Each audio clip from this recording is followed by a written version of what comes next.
আমার সাথে না হয় তিথির পরকীয়া, কিন্তু ইকরার ব্যাচমেট নাবিদের সঙ্গে ইকরার কি ছিল? আমার স্ত্রী থাকা অবস্থাতেই ইকরা আরেকটা বিয়ে করে, বাসরও করে। আমাকে ডিভোর্স না দিয়ে পরিবারের সম্মতিতে সে অন্য একজনের সাথে সংসার শুরু করেছিল।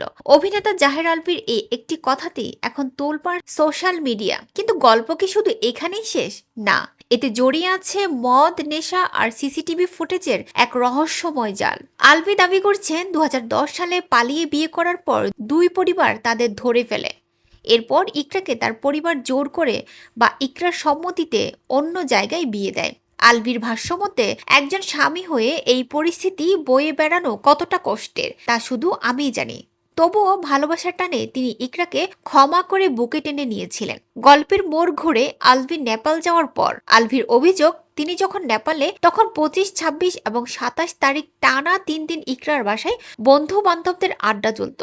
সেখানে চলত অবাধ মদ এবং গাঁজার আসর। আলভি স্পষ্ট করে বলছেন, সিসিটিভি ক্যামেরার অ্যাক্সেস শুধু ইকরার ফোনেই ছিল। দুর্ঘটনার আগের রাতে ইকরা তার সহকারীকে দিয়ে সিগারেট এবং ঘুমের ওষুধ আনিয়েছিলেন। ইকরার আচরণ তখন মোটেও স্বাভাবিক ছিল না। আলভি এখন আইনের কাছে এবং সাংবাদিকদের কাছে একটিই দাবি জানাচ্ছেন, যেন পোস্টমর্টম রিপোর্ট এবং সিসিটিভি ফুটেজ কোনোভাবেই পরিবর্তন না করা হয়। তার প্রশ্ন, ইকরার ফেসবুক আইডি কেন এবং কে ডিসেবল করলো? ফরেন্সিক রিপোর্টে কি তবে বেরিয়ে আসবে সেই রাতের মদ্যপানের সত্যতা?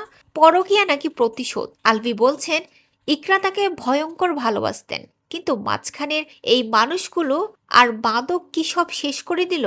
আলভির এই শেষ আকুতি কি স্রেফ নিজেকে বাঁচানোর চেষ্টা, নাকি এর আড়ালে লুকিয়ে আছে অন্য কোনো সত্য?